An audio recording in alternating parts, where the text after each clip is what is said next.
अस्सलाम वालेकुम to are dear students.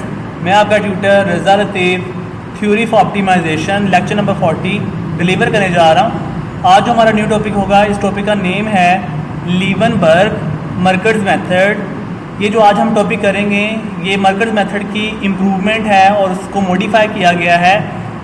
जो एल्गोरिदम आपने मर्कज़ मेथड में किया था उसको थोड़ा सा मॉडिफाई करके अब हम लीवनबर्ग में इसको अंडरस्टैंड करेंगे और एग्ज़ाम में इसका जस्ट एल्गोरिदम ही पूछा जाता है, ठीक है। और ये जो मेथड आज हम करेंगे लीवनबर्ग मर्कज़ मेथड, ये होल्ड करेगा नॉर्मलाइजेशन की प्रॉपर्टी के ऊपर और नॉर्मलाइजेशन इसके ऊपर होल्ड करे होते हैं, यानी कि नॉर्म इसके ऊपर अटैक कर रहा होता है। और इसके स्टेप्स ऑफ कंस्ट्रक्शन जो होंगे उसमें जो इसका रिज़ल्ट होगा, जो इसकी टॉलरेंस होगी वो नॉर्म के ऊपर डिपेंड कर रही होगी या फिर उसकी मॉडुलस की प्रॉपर्टी के लिहाज से टॉलरेंस उसको होल्ड करेगा। तो चलते हैं आर डियर स्टूडेंट्स इसको एल्गोरिथम को अंडरस्टैंड करने की तरफ। स्टेप नंबर 1 है given x I starting value of design variable, यानी कि इनिशियल आपको जो अप्रॉक्सीमेशन के लिहाज से जो इनिशियल गैस है एक्स आई वो आपको गिवन होगा और उसके साथ जो उसकी टॉलरेंस की जो वैल्यू होती है वो भी गिवन होगी। अगर गिवन ना हो फॉर एग्जांपल तो फिर उसके लिहाज से आपको पूछा जाता होता है कि आप इसकी 2 आइटरेशन परफॉर्म करो या 3 आइटरेशन परफॉर्म करो। वो डिपेंड करता है क्वेश्चन की टॉलरेंस की डिपेंडेंस पे, यानी कि कितनी आइटरेशन परफॉर्म करवानी है। तो उसके लिहाज से अगर वैल्यू एग्जिस्ट है तो फिर आपने उतनी आइटरेशन परफॉर्म करवानी जब तक एप्सिलॉन से वो लेस वैल्यू जनरेट ना हो जाए। एंड एप्सिलॉन 1 इसमें क्या होगा, tolerance of the functional value from previous iteration, that is इससे क्या मुराद है एप्सिलॉन 1 जो टॉलरेंस की प्रीवियस आइटरेशन को परफॉर्म करने की बात कर रहा है कि F of X I plus 1 minus F of X I का जो होल मॉडुलस होगा वो लेस देन एप्सिलॉन 1 होना चाहिए, ठीक है। यानी कि ये आपके पास न्यू आइटरेशन की फंक्शनल वैल्यू है एक्स आई प्लस 1 के लिए और ये आपके पास प्रीवियस फंक्शनल वैल्यू है फॉर एक्स आई के लिए। जो इनका डिफरेंस होगा और उनका मॉडुलस वो आपको लेस देन एप्सिलॉन 1 जनरेट करना चाहिए, ठीक है। एप्सिलॉन 1 यहाँ पर इसलिए इंडिकेट किया कि मैंने एप्सिलॉन 2 को भी शो अप करवाया होता है और उसके अकॉर्डिंग आपने उसको भी देखना है कि अगर आपके पास एप्सिलॉन 1 की टर्मिनेशन प्रोसेस करनी है तो आप एप्सिलॉन 1 को फॉलो करोगे, अदरवाइज आप एप्सिलॉन 2 के लिहाज से फॉलो करोगे, ठीक है। यानी कि वो आप कह लें कि दोनों में से कोई एक अगर पॉइंट चूज़ करते हैं एप्सिलॉन की टर्मिनेशन के लिए तो जस्ट आप एप्सिलॉन शो करोगे, ठीक है। अगर आपने दोनों बातें फुलफिल करवानी है फॉर एग्जांपल तो आप एप्सिलॉन 1 एक को कह लें और दूसरे को एप्सिलॉन 2 कह लें। और दूसरा एप्सिलॉन 2 क्या है, और एप्सिलॉन 2 इंटू जो आपके पास एप्सिलॉन 2 क्या शो कर रहा है, टॉलरेंस ऑन ग्रेडियंट वैल्यू, यानी टॉलरेंस ग्रेडियंट वैल्यू मीन के ग्रेडियंट जो नेबुला की फॉर्म में होता है, gradient F of X I का जो होल नॉर्म होगा वो less than or equal to epsilon 2 होना चाहिए, ठीक है। वो मैंने एंड पे टर्मिनेशन प्रोसेस में इंडिकेट किया हुआ है और आप उसको उस लिहाज से फॉलो कर लोगे। And del X it's mean ये आपके पास स्टेप साइज पैरामीटर होगा, ठीक है। डेल एक्स के लिहाज से आप सिंपल डेल भी कह सकते थे, बट यहाँ पर इंडिकेट इसकी बुक की लैंग्वेज है, आपने इसको फॉलो करना होगा स्टेप साइज के लिए। डेल एक्स इसका step size parameter as a convergent form में होगा रिक्वायर्ड फॉर ग्रेडियंट कंप्यूटेशन, ठीक है। और स्टेप नंबर 2 की तरफ चलते हैं our dear students. Compute F of X I comma gradient F of X I and H, यानी कि ये आपने पॉइंट्स को मालूम करना होगा। एफ ऑफ एक्स आई, यहाँ पर एक्स आई क्या होगा, फ़र्ज़ करें आपके पास एक्स नॉट हो, अगर आप आई की वैल्यू 0 पुट करते हैं इनिशियल अप्रॉक्सीमेशन बन जाएगा एक्स नॉट और उस पर आप फंक्शन वैल्यू जो गिवन आपको फंक्शन होगा उसमें आप एक्स आई की वैल्यू पुट कर दोगे और उससे रिलेटेड जो आपका फंक्शन वैल्यू बन जाएगी वो इसका रिक्वायर्ड आंसर होगा। और gradient F of X I mean ये होगा कि उसके आपने पार्शियल डेरिवेटिव्स फाइंड करने होंगे। अगर फ़र्ज़ करें आपके पास जो गिवन फंक्शन है उसमें 2 डिपेंडेंट वेरिएबल हैं, तो फ़र्ज़ करें x1 है, एक x2 है, स्मॉल x1 स्मॉल x2, तो उसमें हाइजन मैट्रिक्स ऑर्डर 2 क्रॉस 2 रखता होगा और उसमें आइडेंटिटी मैट्रिक्स भी 2 क्रॉस 2 रखती होगी, ठीक है। और उसके अकॉर्डिंग जो फंक्शन वैल्यू बनाएंगे वो इनिशियल अप्रॉक्सीमेशन के लिहाज से भी 2 डिपेंडेंट वेरिएबल एग्जिस्ट करवाएगा, ठीक है। और h यहाँ पर क्या है, हाइजन मैट्रिक्स, ठीक है, of dependent variable with respect to functional value या जो आपको गिवन फंक्शन होगा उसके लिहाज से आपका हाइजन मैट्रिक्स कंट्रोल कर रहा होगा। तो आइडेंटिटी मैट्रिक्स भी आता होता है, यहाँ पर आप राइट करना हो तो लिख सकते हैं। And also I is the identity matrix of dependent functional value and also H, यानी कि Huygens matrix. Above expression is represented by functional, ये आपके पास फंक्शनल है, एंड ग्रेडियंट, ये आपके पास ग्रेडियंट है, एंड आल्सो हैयन मैट्रिक्स, और ये आपके पास एच हैयन मैट्रिक्स होगा। ठीक है, स्टेप नंबर 3 की तरफ चलते हैं डियर स्टूडेंट। स्टेप नंबर 3 में कहता है एस आई इक्वल है minus into H plus lambda I का whole inverse gradient F of X I. ये आपके पास सर्च डायरेक्शन होगा। ये जो रिजल्ट आपके पास बन जाएगा इस फॉर्म में, जो आपने यूज़ करना है आर्टिफिशियल परफॉर्म करवाते हुए, बट आपने तो अभी इसमें जस्ट एल्गोरिदम को अंडरस्टैंड करना है, और एग्जाम में अगर आए तो एल्गोरिदम ही पूछा जाता है। तो ये आपके पास ये जो रिलेशन है, ये जो रिजल्ट है, इसको आप कहते होते हो search direction.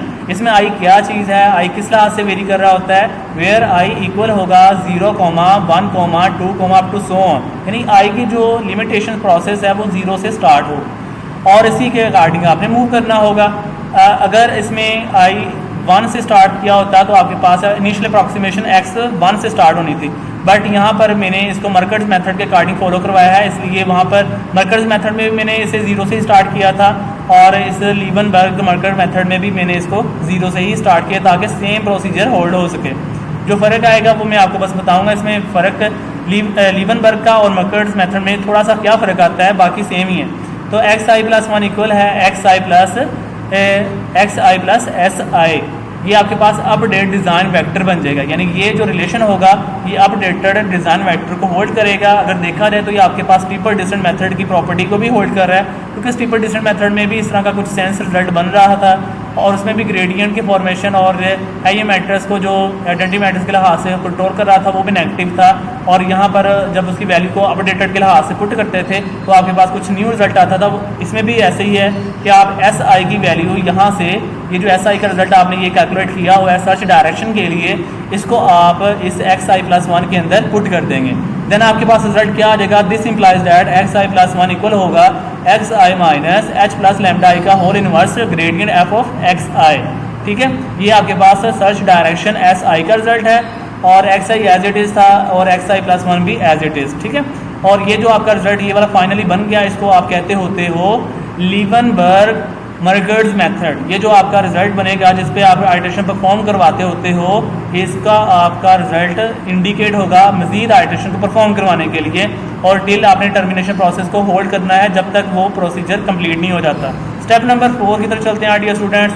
If F of X I plus 1 less than F of X I, then change the value of lambda I plus 1 equal होगा लेमडा आई बाय 2। यानी कहता है कि अगर ये आपके पास फंक्शन वैल्यू किस अंदाज में है, ये न्यू आइटरेशन फंक्शन वैल्यू है, और ये आपके पास प्रीवियस फंक्शनल वैल्यू है।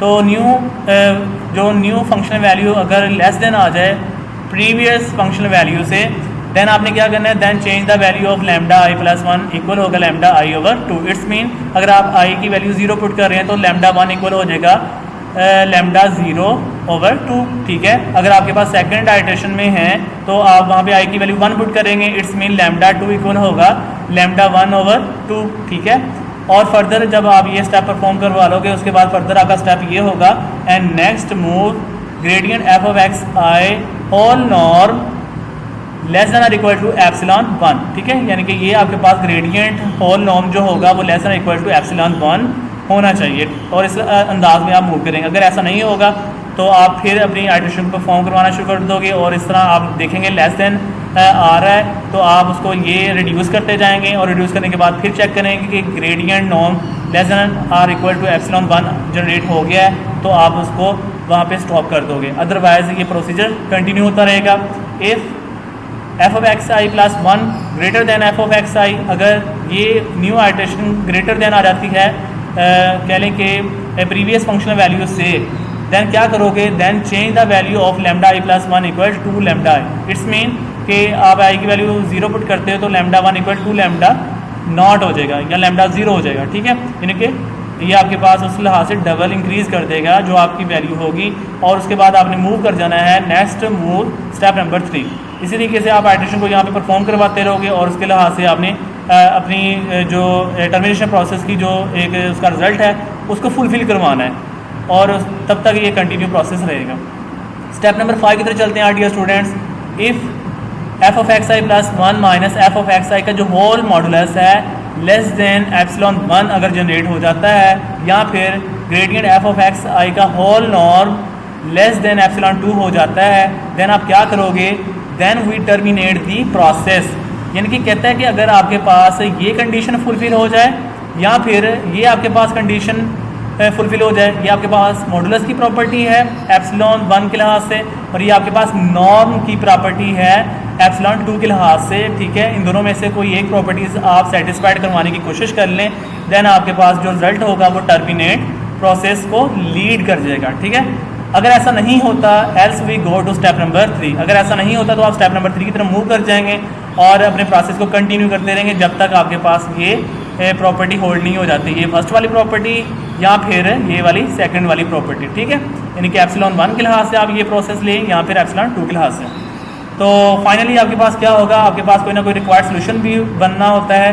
फाइनली रिक्वायर्ड सोल्यूशन क्या होगा, एक्स स्टेरिक इक्वल होगा एक्स आई प्लस 1। ये एक्स स्टेरिक आपके पास सोल्यूशन और इसके आइगन वेक्टर के लिहाज से, बट यहाँ पे आइगन को एक्स के लिहाज से शो अप किया गया है और एक्स इसका सोल्यूशन वेक्टर फॉर्म में है। तो एक्स स्टेरिक किसके इक्वल है, एक्स आई प्लस 1। यानी कि आपके पास अगर एक्स कह लें कि आई की वैल्यू 0 पुट करते हैं तो यहाँ पर एक्स आई होगा, अगर आई की वैल्यू 1 पुट कर रहे हैं एक्स 2 होगा, ठीक है। ये अपनी आइटरेशन को परफॉर्म करवाएगा, यानी कि first iteration, second iteration, third iteration है मूव हो, जब तक वो प्रॉपर्टी सेटिस्फाइड नहीं होती, ये वाली प्रॉपर्टी ना, ये प्रॉपर्टी या ये वाली प्रॉपर्टी सेटिस्फाइड नहीं होती, तब तक आप सोल्यूशन वगैरह फाइंड नहीं कर सकते। जब वो सेटिस्फाइड हो जाएगा फिर आपके पास जो फाइनली जो लास्ट आइटरेशन होगी, फर्स्ट करें सेकंड आइटरेशन पे जाके आपको आंसर मिल चुका है, तो वहाँ पर एक्स आई प्लस 1 के लिहाज से वो वैल्यू बनेगी x2, ठीक है ना।